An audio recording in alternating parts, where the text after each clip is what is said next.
नमस्कार। महर्षि अगस्त वैदिक संस्थानम के पठन से एक बार पुनः। कुछ दिन पूर्व मैंने श्री रामचरितमानस के आरंभिक श्लोक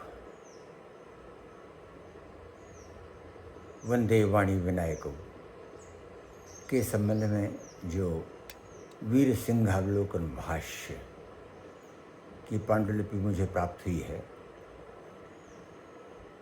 उस पर कुछ कहा था। यह पांडुलिपि जो 80 वर्ष पुरानी है, श्री लोकनाथ द्विवेदी सलाहकारी साहित्याचार्य और शेष महाराजा वीरसूंज देव के राजदरबार में पदस्थ थे। उन्होंने बहुत श्रमपूर्वक रामचरितमानस का अभिनव भाष्य लिखने का उपक्रम किया था। तो इसके पहले श्लोक वर्णानाम संघानाम रसानाम छंसामपि मंगलानाम जो कर्तारो वंदे वाणी विनायकम, इस पर एक अपना पाठ मैं प्रस्तुत कर चुका हूँ। आज इसके आगे के जो श्लोक हैं उन पर पुनः मैं यह पाठ प्रस्तुत कर रहा हूँ। इसे सुनते हुए आप सबको अनुभव होगा कि इतने वर्ष पूर्व इतना श्रम साध्य यह जो कार्य श्री सलाहकारी जी कर रहे थे, वह मूर्तिमंत रूप में अब तक लोगों के सामने नहीं आ पाया, अदृश्य रहा। चूँकि यह मुझे प्राप्त हुआ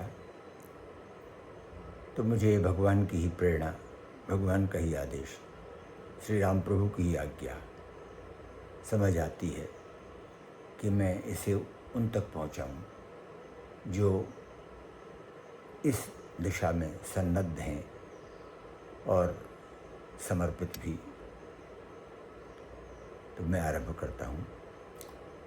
दूसरा श्लोक इसका, भवानी शंकरौ वंदे श्रद्धा विश्वास रूपिणौ याभ्याम विना न पश्यन्ति सिद्धा स्वान्तस्थमीश्वरम। श्रद्धा और विश्वास के मूर्तिमान रूप भवानी और शंकर की मैं वंदना करता हूँ, जिनके बिना सिद्ध योगी अपने अंतःकरण में स्थित परमात्मा को नहीं देख पाते हैं। यह इसका सामान्य अर्थ हुआ, शब्दार्थ हुआ। वीर सिंहावलोकन भाष्य जो नाम दिया सलाहकारी जी ने, वह इस प्रकार से बनता है। आगे यहाँ परमात्म दर्शन के हेतु श्रद्धा और विश्वास की अनिवार्य आवश्यकता से प्रेरित होकर हृदय में श्रद्धा और विश्वास की पूर्ण प्रतिष्ठा के हेतु श्रद्धा की अधिष्ठात्री देवी भवानी और विश्वास के अधिष्ठाता देव शिव जी से प्रार्थना की गई है। श्रद्धा और विश्वास के एक साथ ही नित्य संयुक्त रहने की भावना से दोनों का एक साथ युगल रूप में वर्णन किया गया है। श्रद्धा की कोमलता और आतुरता आदि का प्रतिनिधित्व पार्वती और विश्वास की दृढ़ता आदि परुष भावों की का प्रतिनिधित्व शिव में रखकर दोनों से परोक्ष में श्रद्धा और विश्वास की प्राप्ति के हेतु वंदनात्मक मंगलाचरण में अपनी श्रद्धा और अपने विश्वास को उनके प्रति प्रकट करते हुए अपनी रचना की प्रक्रिया की ओर कवि ने संकेत किया है। जिस आध्यात्मिक रामचरित्र का वर्णन करना तुलसीदास जी को अभीष्ट है, उसके आद्याचारी और प्रवक्ता शिव जी ही हैं और उसे पार्वती जी की श्रद्धा के कारण उनके प्रति ही सर्वप्रथम प्रकट किया गया। अतएव रचना प्रारंभ करने के पूर्व उनकी वंदना की गई है। शिवजी की कृपा से ही राम तत्व प्राप्त होता है। वे ही आदि गुरु हैं। अतएव अगले श्लोक में पुनः उनकी वंदना जगत गुरु के रूप में की गई है। यहाँ स्वभावतः दो प्रश्न उपस्थित होते हैं। एक तो यह कि भवानी और शंकर के अन्य अनेक गुणों का उल्लेख न कर ग्रंथ में उन्हें सर्वप्रथम श्रद्धा और विश्वास के अधिकरण के रूप में क्यों प्रस्तुत किया गया, और दूसरा यह है कि जगतगुरु शिवजी की आद्य आचार्य के रूप में प्रथम वंदना न करके भवानी की श्रद्धा के रूप में वंदना क्यों आवश्यक समझी गई। श्रद्धा यथार्थ में हृदय की वह उदात्त वृत्ति है जो महत् के लोकमान कल्याणकारी कर्म के प्रति आदर से उदित होती है। माता के महत् कर्म और महान भाव के प्रति आकर्षित होकर सत्कर्म आकांक्षा में श्रद्धा से पल्लवित होती है। महान के महत् कर्म और आदर्श के प्रति श्रद्धालु होने से उसके प्रति भक्ति उत्पन्न होती है, जिसमें प्रेम के साथ आदर की भी भावना रहती है। रामचरितमानस महाकाव्य है जिसमें पूर्ण ब्रह्म श्री राम की मर्यादा पुरुषोत्तम के रूप में चित्रित कर महामानव की मंगलमय मूर्ति प्रतिष्ठित की गई है। इसमें श्रद्धा के द्वारा दृढ़ता और विश्वास से दिव्य जन्म, गुण और कर्म के लोक कल्याणकारी भाव की व्यंजना होती है। विश्व मानव की वंद्य प्रतिमा के प्रति विश्व का मानव मात्र श्रद्धा समन्वित हो, इस अभीष्ट को लेकर ही महाकाव्य के नायक को आदर्श के रूप में उपस्थित किया जाता है। जब तक महाकवि का हृदय स्वयं ही इससे ओतप्रोत न हो, तब तक वह उसकी मंगलमय मानव मूर्ति की विश्ववंद्य प्रतिमा को सजीवता से अंकित करने में समर्थ नहीं हो सकता। गीताकार द्वारा भी श्रद्धा के द्वारा ज्ञान की प्राप्ति होने पर श्रद्धावान लभते ज्ञानम 4:39 का दार्शनिक सिद्धांत प्रतिपादित है।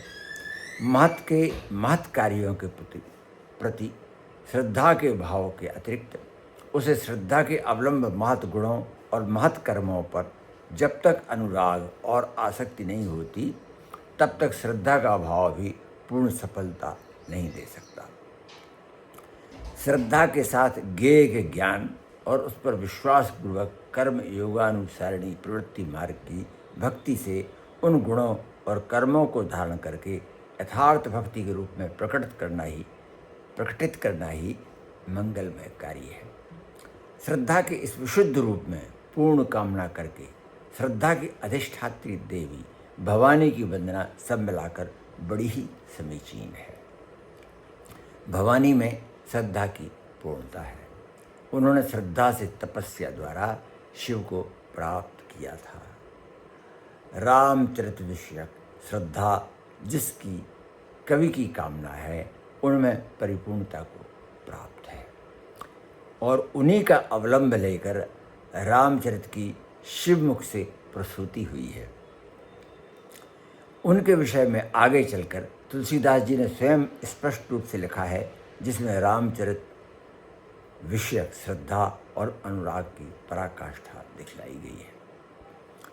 शिवजी विश्वास के रूप में वंदनीय माने गए हैं। विश्वास के अनुरूप प्रकृति के अनुसार फल प्राप्त होता है। इससे भक्ति के हेतु विश्वास की प्रथम आवश्यकता है।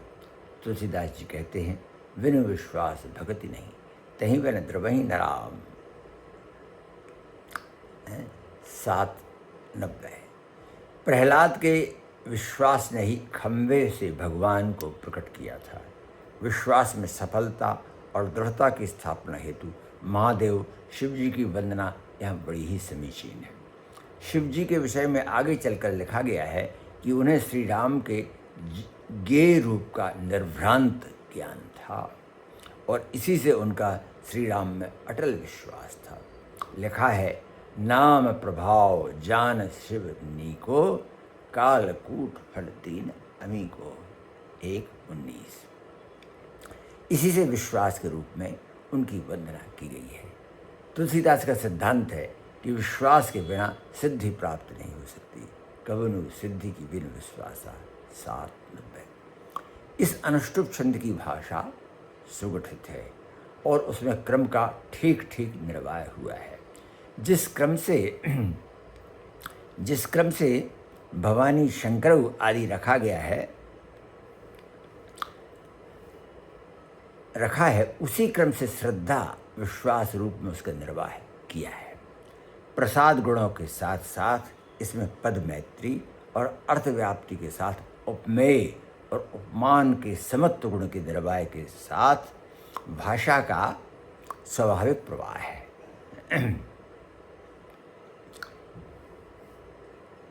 केवल पश्यंती के प्रयोग से ब्रह्म राम के सगुण रूप में दर्शन और वर्णन का अर्थ स्पष्ट हो जाता है, क्योंकि देखना साकार सगुण के विषय में ही कहा जा सकता है। सगुण साकार के अवलंबन के बिना नर से नारायण होने का राजमार्ग दिख ही नहीं सकता। संसार में तभी कर्तव्य रूप धर्म की स्थापना होती है। इसमें एक एक पद अपने स्थान की सार्थकता प्रदर्शित करता हुआ पदस्थापन प्रणाली की श्रेष्ठता प्रकट करता है।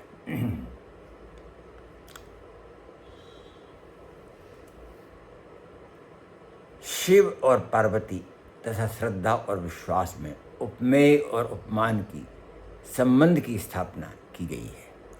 रूपणव के प्रयोग से तद्रूप रूपक का विधान किया गया है। रस की दृष्टि से यहाँ देवरति वाला भाव है। वहाँ उसके जिसके आश्रय वंदना करने वाले तुलसीदास हैं।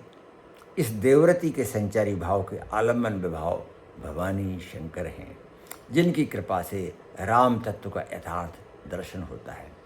उनकी कृपा से श्रद्धा और विश्वास की प्राप्ति की लालसा होती है। अतएव उनकी उक्त श्रद्धा और विश्वास की बात उद्दीपन विभाव है, जिसमें देवरति वाला भाव उद्दीप्त हुआ है। इसमें विनय करने की क्रिया रूप अनुभव है, जिसमें देवरति की अनुभूति व्यक्त हुई है। इस प्रकार आश्रय, आलंबन, उद्दीपन और अनुभाव आदि सभी अंगों में पूर्ण देवरति का भाव उक्त छंद में पूर्णता से झलक रहा है। इसकी भाषा में शब्द समृद्धि, वंदे बोधमयम और नित्यम गुरुम शंकर आदि में छेक और वृत्ति अनुप्रास है। साथ ही शंकर के साभिप्राय विशेष ने अर्थ में और भी गंभीरता ला दी है। इसमें अर्थ छटा है जो परिकरांकर अलंकार को ध्वनित करने वाली है। इसके पश्चात तीसरा श्लोक वंदना का। वंदे बोधमयम नित्यम गुरुम शंकर रूपिणम, हिमास्त्रो हि वक्रोपि चंद्रा सर्वत्र वंद्यते, चंद्रा सर्वत्र पूज्यते। ये शब्द रखा है, भावांतर है, शब्दांतर है इसमें इनके पाठ में।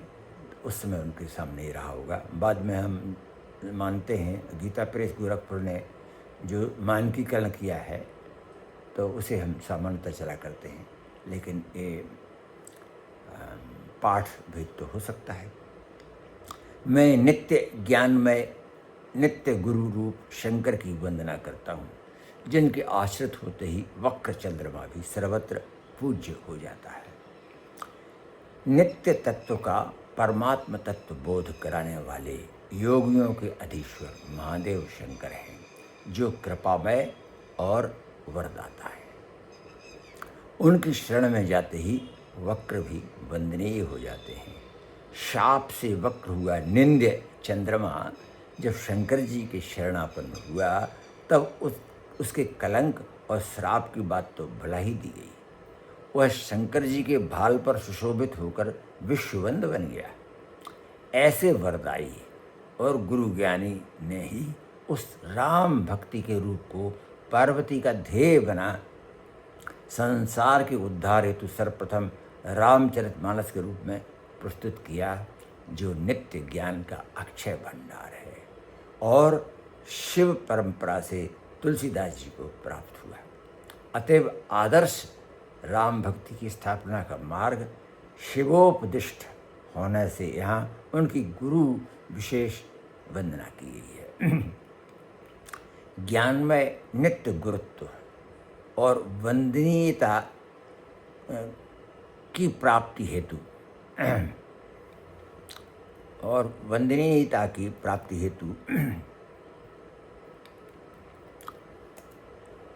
अभिलाषा की व्यंजना। इस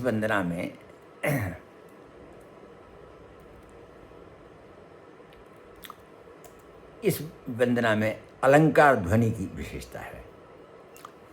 इससे वक्र अर्थात सदोष काव्य भी चंद्रमा के समान वंद्य होगा।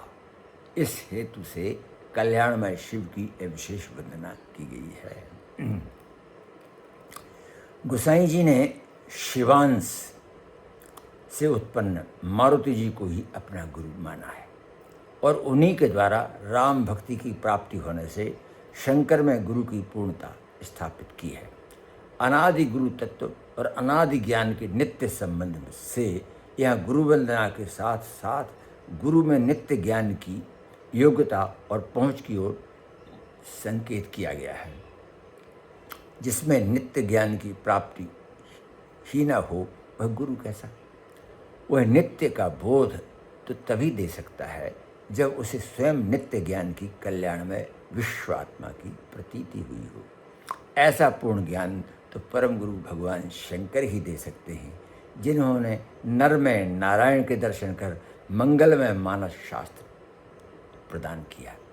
यहाँ तुलसीदास नित्य गुरुत्व की महिमा के दर्शन की अपने मानस में इस प्रकार स्थापना करना चाहते हैं।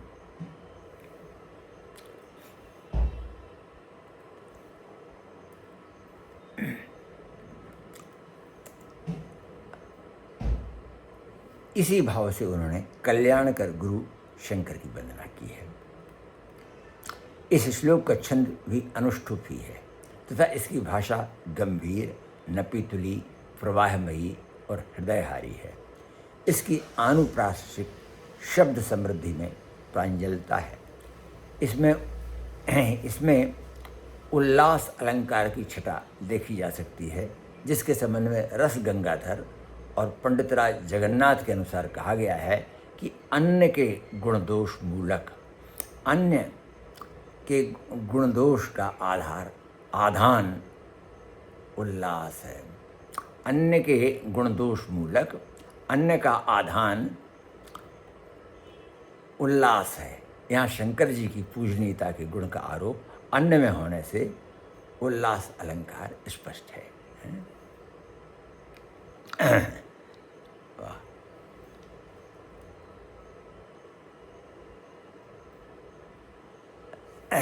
एक क्षण के लिए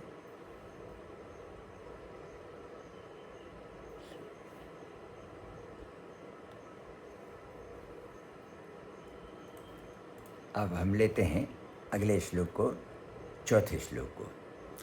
सीताराम गुणग्राम पुण्यारण्य विहारिणौ वंदे विशुद्ध विज्ञानौ कवीश्वर कपीश्वरौ। एक मैं बात का उल्लेख कर दूं। अपनी भूमिका में श्री सलाकारी जी ने बार बार लिखा कि वे इस भाष्य का पाठ राजदरबार में विद्वत परिषद के समक्ष करते थे और वहाँ उन्हें यह परामर्श मिला कि इसकी जो व्यास शैली है इसे समास शैली में वे परिवर्तित करें, तो जो विस्तार इसका है विस्तार को, कुछ उनकी इस भावना को, वे इस काम को नहीं कर सके, यह भी उन्होंने कहा है, लिखा है, क्योंकि वो इतना सब समय वहाँ व्यतीत होता रहा और राज दरबार की अपनी सीमाएं, अपनी मर्यादाएं होती हैं। तो इसको काम को मैं यथा संभव करने की कोशिश कर रहा हूँ। सीताराम के गुण समूह रूपी पुण्यप्रद पावन वन में विहार करने वाले विशुद्ध विज्ञानी कवीश्वर वाल्मीकि और कपीश्वर हनुमान की मैं वंदना करता हूँ।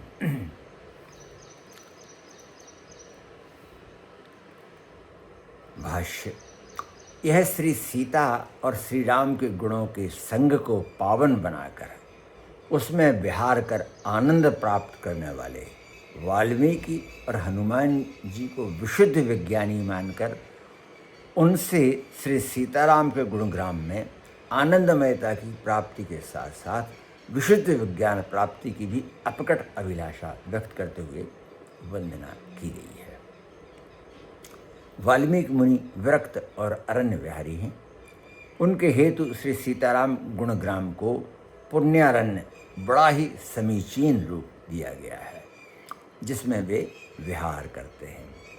वाल्मीकि जी और हनुमान रामचरित्र के प्रधान गायक हैं, जिनसे रामचरित्र के वर्णन का आरंभ हुआ है। आदि कवि के रामायण महाकाव्य और हनुमान जी के हनुमान नाटक में रामचरित्र का विशद वर्णन है और उस पावन चरित्र गायक के नाते ही दोनों की संयुक्त रूप में वंदना की गई है। इनको विशुद्ध विज्ञानी कहकर उन्हें भौतिक विज्ञानवादियों से पृथक दर्शाया गया है।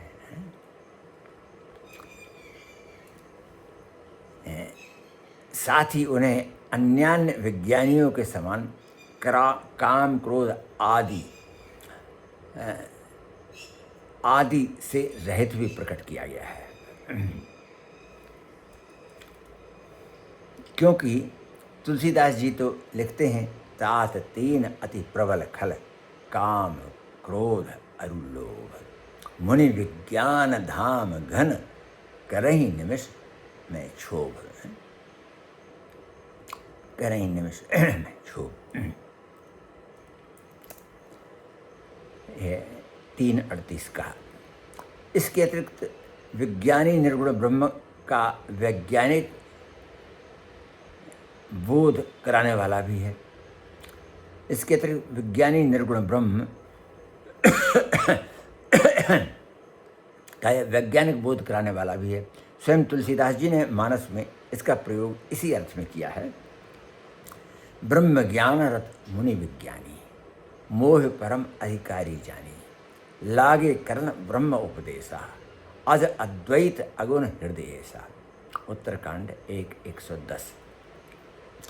यहाँ तुलसीदास जी सगुण ब्रह्म की श्री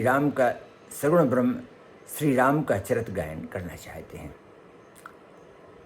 अतः उन्होंने वाल्मीकि और मारुति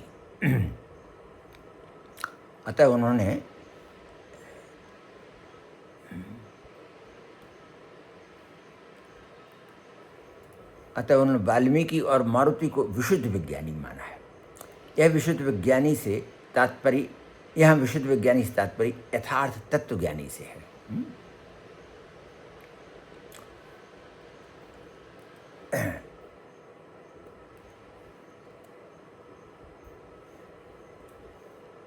जिनको ब्रह्म के सगुण रूप का विशुद्ध ज्ञान रहता है और जो उनके नर रूप पर एक देशीयता का आरोप करने वाली मूढ़ता से परे हैं।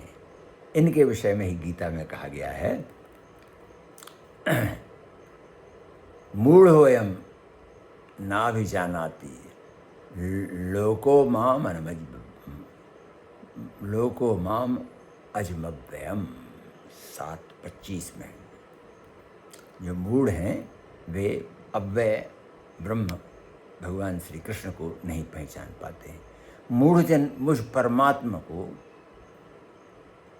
मनुष्य शरीर के आश्रित हुआ मानकर मेरे अव्यय रूप को विस्मृत कर देते हैं।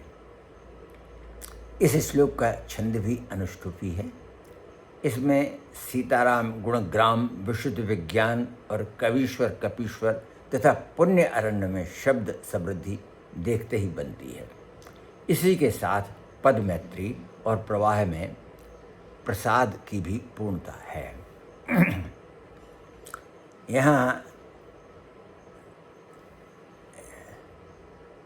यहाँ मुनि और कपि को अरण्य विहारी होने का लक्ष्य कर श्री सीताराम के गुणग्राम को अरण्य का अभेद रूपक दिया है।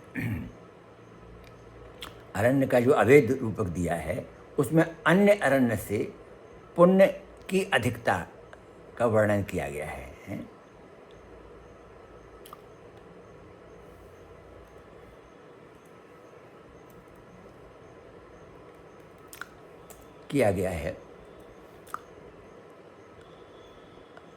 अतएव इसमें अधिक अभेद परम्परित रूपक अलंकार है। रस सृष्टि के लिए इसमें रति संचारी है जो मुनि वाल्मीकि और हनुमान जी का आलम्बन लेकर स्थित है। अब अगले श्लोक पर आते हैं। 5वां, उद्भव स्थिति संहार कारणीं क्लेशहारिणीं सर्वश्रेयस्करीं सीतां नतोऽहं राम वल्लभाम। उत्पत्ति, पालन और संहार करने वाली, भवरूप, दुख का हरण करने वाली और सब कल्याणों को करने वाली राम वल्लभा सीता को मैं नमस्कार करता हूँ। उत्पत्ति, पालन और प्रलय करना ब्रह्मा, विष्णु और शिव के कार्य हैं, जिन्हें वे अपनी शक्तियों ब्रह्माणी,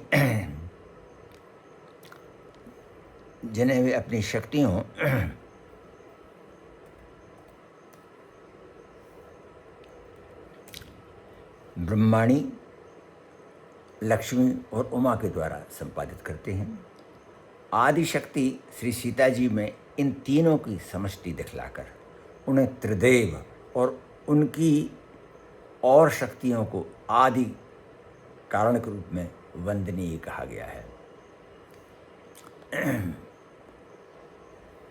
आदि शक्ति भी विद्या माया और अविद्या माया के रूप में द्विविध है। यहाँ विद्या माया से तात्पर्य है जो संपूर्ण क्लेशों का हरण करने वाली है और जो परात्पर राम ब्रह्म की प्राप्ति में पूर्ण समर्थ है।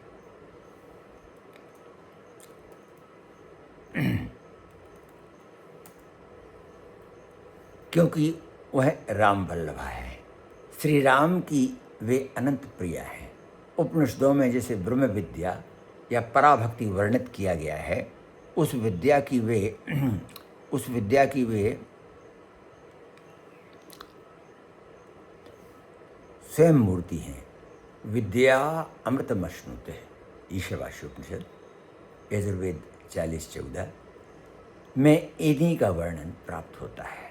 सीता जी की कृपा से ही श्री राम तत्व की पूर्व उपलब्धि होने के भाव से अंत में उनकी विनत हो वंदना की गई है। तुलसीदास जी ने सीता जी के विषय में उक्त सिद्धांत अपने ग्रंथ में अनेक बार अनेक रूपों में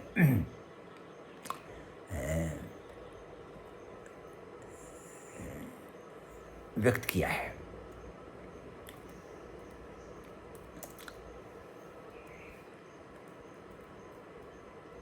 उदाहरण इसके एक, उपजहि यासु अंश गुण खानी अगणित लच्छी उमा ब्रह्मानी।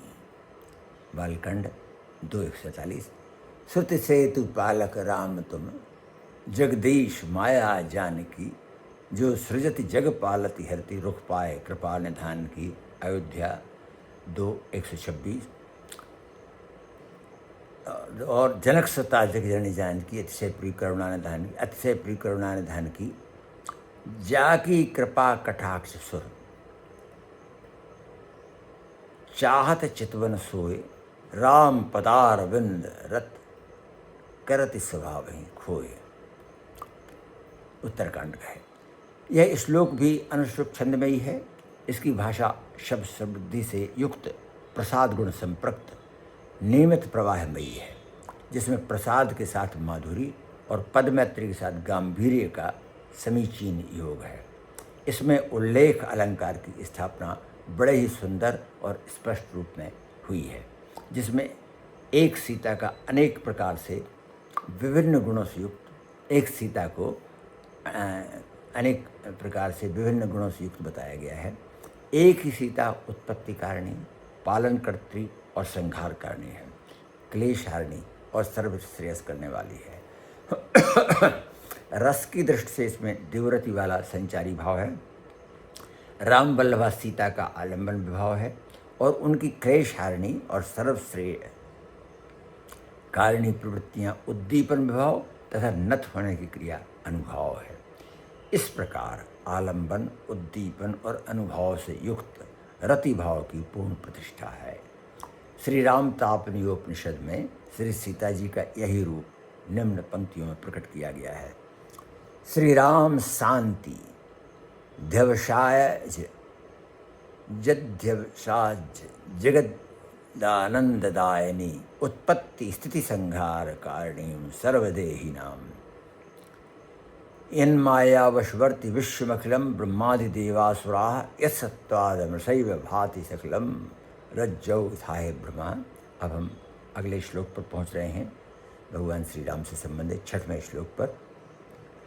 यन्मायावशवर्ति विश्वमखिलम ब्रह्मादिदेवासुरा यत्सत्त्वादमृषैव भाति सकलम रज्जौ थाय ब्रह्मा यत्पादप्लवमेकमे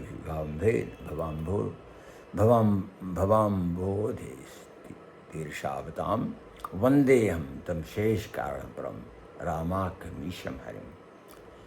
जिसकी माया के वशवर्ती संपूर्ण विश्व और ब्रह्मादि देवता तथा असुर हैं, जिसके सत्वबल से संपूर्ण सृष्टि रज्जु में सर्प की भांति सत्य के समान प्रकाशित है, भवसागर में तरने की अभिलाषा रखने वालों को, जिसके पद ही एकमात्र नौका हैं,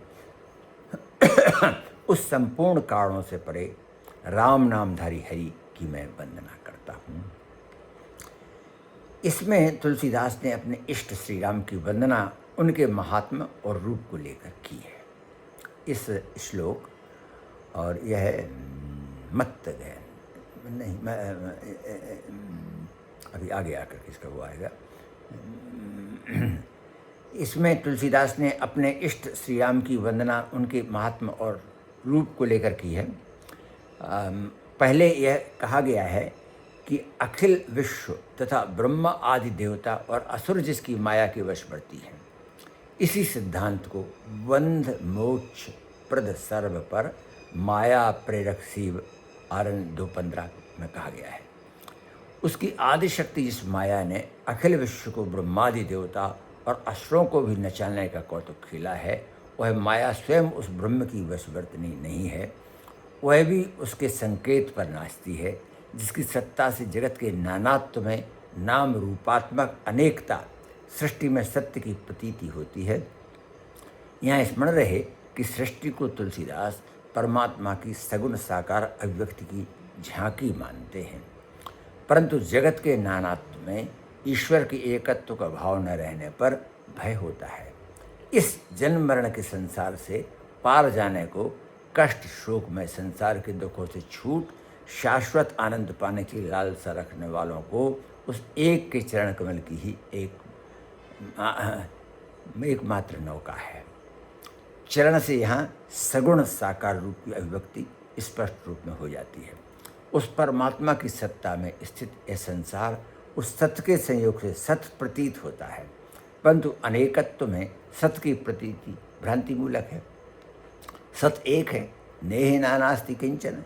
संपूर्ण ब्रह्मांड में नानात्व नहीं, निखिल प्रपंच में कुछ भी ब्रह्म से भिन्न सत्तावान नहीं। सत्य की नानात्व में दृष्टि रज्जु को सर्प समझने के समान भ्रांति मूलक है। रज्जु में जैसे ही अंधेरे में सर्प की भ्रांति हो, उसे भय होने लगता है। उसी प्रकार एक में अज्ञान में नानात्व की सत्ता मानकर चलने से मोह में पड़ना पड़ता है और जो दुख और है दुख का कारण है। प्रकाश होते ही रज्जु में सर्प की भ्रांति निकल जाती है और उसमें ही उत्पन्न भय भी चला जाता है। ज्ञान होते ही अविद्या का अंधकारत्व चला जाता है और नानात्व की कल्पना मिथ्या मूलक जान पड़ती है, क्योंकि ज्ञान होते ही उस एक की सर्वव्यापक रूप में अनुभूति होने लगती है।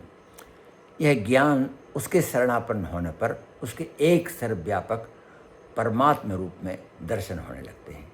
फिर उसमें इस दुख रूप संसार समुद्र से उस प्रभु के चरण जहाज बनकर पार उतार देते हैं। पार केवल वही जा पाते हैं जिनमें पार पहुंचने की उत्कंठा होती है। जो सच्चे जिज्ञासु होते हैं वही जिसकी शरण ले संसार से तर जाते हैं, वह दया सागर भव सागर में से पार उतार देता है। यह लिखना यहाँ भक्ति मार्ग की ओर संकेत करता है, जिसमें प्रपत्ति या शरणागति का भाव प्रधान है। चरण में यहाँ स्वामी सेवक भावना में दास्य भाव की भक्ति की को भी प्रकट किया गया है। वह अशेष परम कारण है, वह अन्य सभी कारणों का एक परम कारण है। यहाँ जगत और ब्रह्म के बीच कार्य कारण के भी परम कारण राम कहे गए हैं। यह जगत कार्य है और उसके कारण ब्रह्मा विष्णु और महेश काल कर्म और स्वभाव हैं। इनका कारण विद्या और अविद्या द्विविध रूपिणी माया है। माया का कारण आदि शक्ति है और आदि शक्ति के कारण ही स्वयं श्री हरि जो एक हैं, अद्वितीय हैं और जो मर्यादा पुरुषोत्तम श्री राम के नाम से प्रख्यात हैं, वे हैं।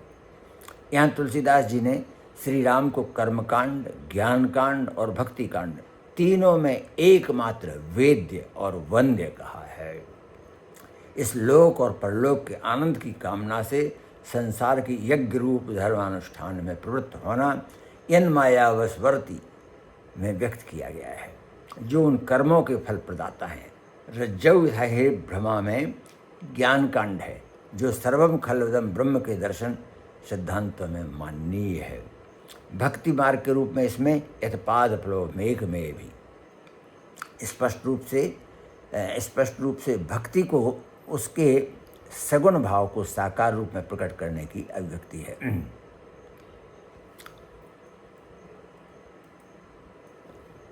कर्मयोग, ज्ञान योग और भक्ति योग तीनों दृष्टियों से राम ही एकमात्र वंद्य और परम पुरुष परमात्मा है। इस प्रकार सर्वव्यापी श्री राम की कर्मयोगमयी जिस भक्ति का प्रतिपादन गोस्वामी तुलसीदास जी को अभीष्ट है, उसका विमल आदर्श और राजपथ उन्होंने रामचरितमानस के रूप में रखा है, जिसके विषय में उन्होंने स्वयं कहा है, यही मैं आदि मध्य अवसाना प्रभु प्रतिपाद्य राम भगवाना। इस श्लोक का छंद शार्दूल विक्रीडित छंद है, जो कि श्रीमद् भागवत का भी, जैसा कि वह भी है, जन्माद्यस्यतः वही जन्माया वशवर्ती। इस श्लोक का छंद शार्दूल विक्रीडित है, जिसके प्रत्येक चरण में 19 अक्षर होते हैं।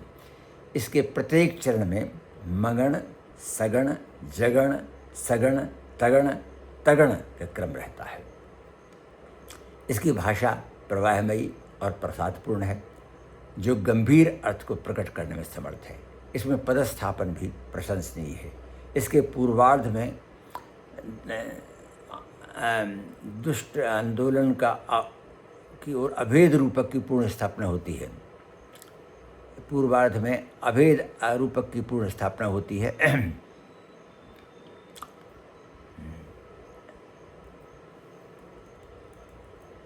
चमत्कार दोनों में है और दोनों ही सुहावने हैं। संपूर्ण छंद में दोनों प्रकार के शंकर कह सकते हैं, शंकर हुआ है। रस की दृष्टि से इसमें शांत रस की अभिव्यक्ति परिपूर्णता में है।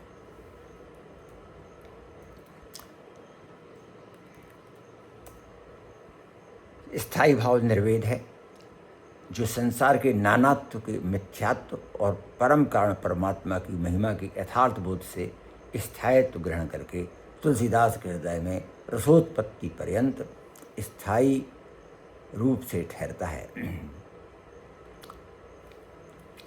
इसके आलंबन विभव परमात्मा श्री राम है।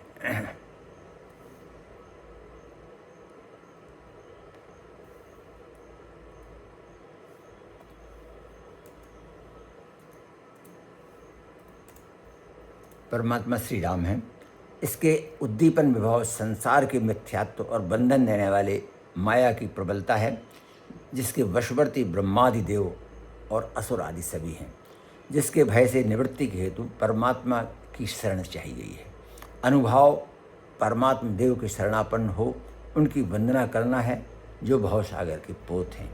इसके संचारी भाव मति, धृति और रति हैं, जिनसे परिपुष्ट होकर निर्वेद का स्थायी भाव रस रूप को प्राप्त होता है। इस प्रकार आश्रय, आलंबन, विभाव, उद्दीपन विभाव, अनुभाव और संचारी भाव से परिपूर्ण शांत रस का सागर इसमें लहरा रहा है। छंद की गागर में रस का पूर्ण सागर किस प्रकार लहरा रहा है, यह हृदय संवेद ही है। और अंतिम श्लोक वंदना का मंगलाचरण का। नाना पुराण निगमागम सम्मतम यद रामायणे निगदितम कुचिदन्यतोपि स्वान्ता सुखाय तुलसी रघुनाथ गाथा भाषा निबंध मति मंजुल मातनोति। जिस रामायण में अनेक पुराणों, वेदों और शास्त्रों की स्वीकृत और कुछ अन्यान्य माननीय आधार ग्रंथों में भी कथित है, उसकी राम कथा को अपने अंतः सुख के हेतु भाषा, हिंदी भाषा के प्रबंधात्मक महाकाव्य में मंजुलमति से विस्तार पूर्वक कहता हूँ।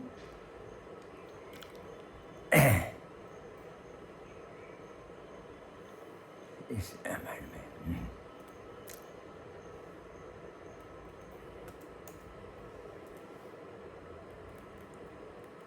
इस वक्तव्य में स्पष्ट कहा गया है कि तुलसीदास जी जिस रामचरितमानस की रचना करके रघुनाथ गाथा को विस्तार से कहने को प्रस्तुत हुए हैं, उसके आधार ग्रंथ वेद, शास्त्र और पुराण तथा वाल्मीकि रामायण आदि हैं, जिनसे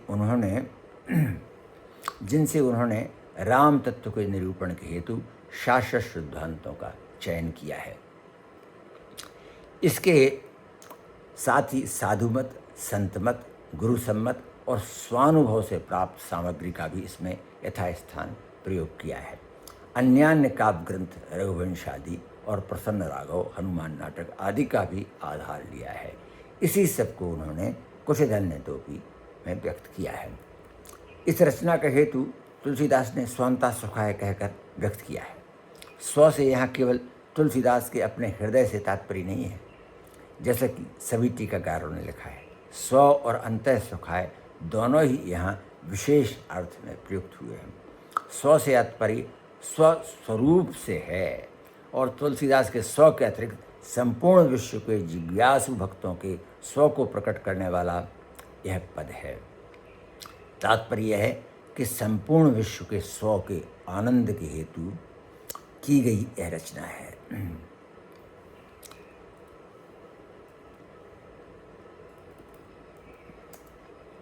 स्वान्ता सुखाय से यहाँ वहर सुख से भिन्न अतीन्द्रिय आनंद से तात्पर्य है। वहर सुख बाह्य संसार और उसका बाह्य इंद्रियों द्वारा उपभोग से आनंद बतलाता है। यह स्थूल विषयों के उपभोग से प्राप्त होने वाला सविषय आनंद अनित्य होता है और परिणाम में दुख मूलक होता है, और अंतः सुख आत्मा के अपने स्वस्वरूप स्थित आनंद का द्योतक है, जिसे आत्मानंद कहते हैं। यहाँ सच्चिदानंद के पुण्यमय चरित्र सिंधु में अवगाहन से शाश्वत सुख प्राप्ति का लक्ष्य है, जो तुलसीदास जी को अभिप्रेत है। वे स्वयं भी लिखते हैं, रामचरितमानस यही नामा सुनत श्रवण पाइये विश्रामा, मन कर विषय अनल बन जरई, होई सुखी जो यही सर पर ही बालखंड दोहा 35। मंजुलमति में वैश्विक संबंधों से मलिन हुई मति में भिन्न ज्ञान वैराग्य और देवाराधन आदि से विमल हुई शोभनीय मति का अभिप्राय है, जो रघुनाथ गाथा के विस्तार से वर्णन में समर्थ हो। मंजुलमति से अलौकिक तत्व की व्यंजना और दिव्य गाथा के गायन की बात तुलसीदास जी की अपनी धारणा है। इसे उन्होंने अन्यत्र भी स्पष्ट रूप में व्यक्त किया है। पार्वती मंगल में वे लिखते हैं, प्रेम पाठ पट डोरी गौरी हर गुण मणि, मंगल द्वार रचु कवि मति मृगलोचनी।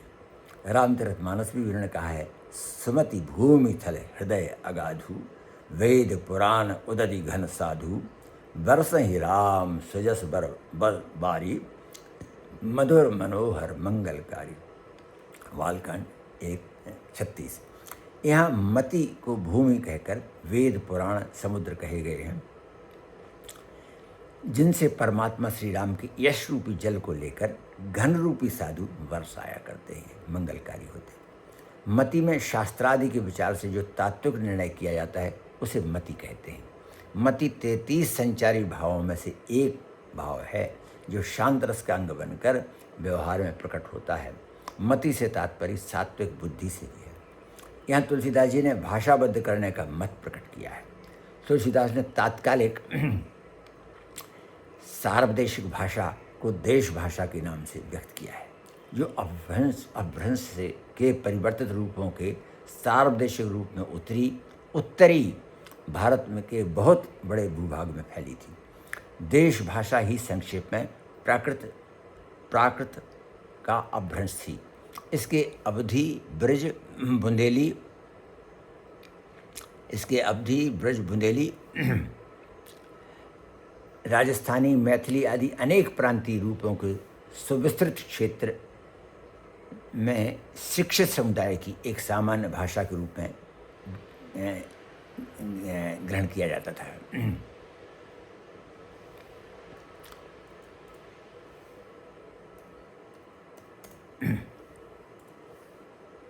इसी भाषा या देश भाषा को मुसलमानों ने हिंदी या हिंदवी नाम दिया है।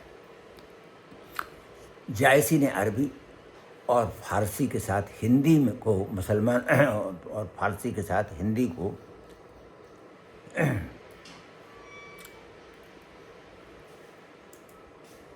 मुसलमानों की अपनी भाषा स्वीकृत किया है, जो उनके पद्मावत में अरबी हिंदी फारसी भाषा कही गई है। तुलसी के समकालीन कवि केशवदास ने भी अपनी रचना जिस भाषा में की है उसे भाषा नाम दिया है। जिस अवधि में जायसी लिखते हैं उसे वह हिंदवी कहते हैं, और उसी अवधि में तुलसीदास लिखते हैं तो उसे वे हिंदी न कहकर भाषा का नाम देते हैं। पूर्वी अवधि में सर्वदेशी और सर्वप्रचलित परंपरा मूलक जिस भाषा में वे लिखने बैठे थे उसका सार्वदेशिक प्रचार हो गया था और उसे भाषा नाम से सभी जानते थे। आज भी हिंदी के अर्थ में भाषा शब्द का प्रयोग व्यवहार में पाया जाता है। किसी प्राचीन संस्कृत ग्रंथ की यदि हिंदी टीका चाहिए तो केवल भाषा टीका लिखना पर्याप्त है। तो भाषा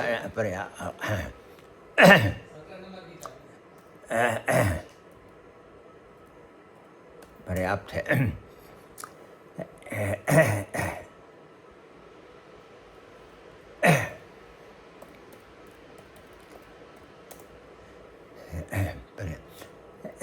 प्रेस वाले आपको उसका हिंदी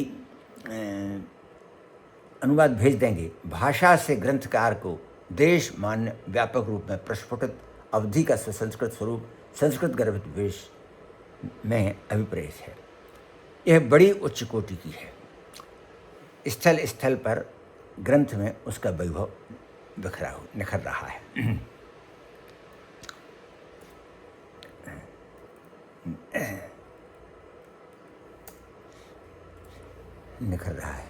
जय सुमरत श्री होय गणनायक करिवर बदन, करो अनुग्रह सोय बुद्धिराज शुभ गुण सदन आदि। ये इसको फिर आगे कभी और लेंगे।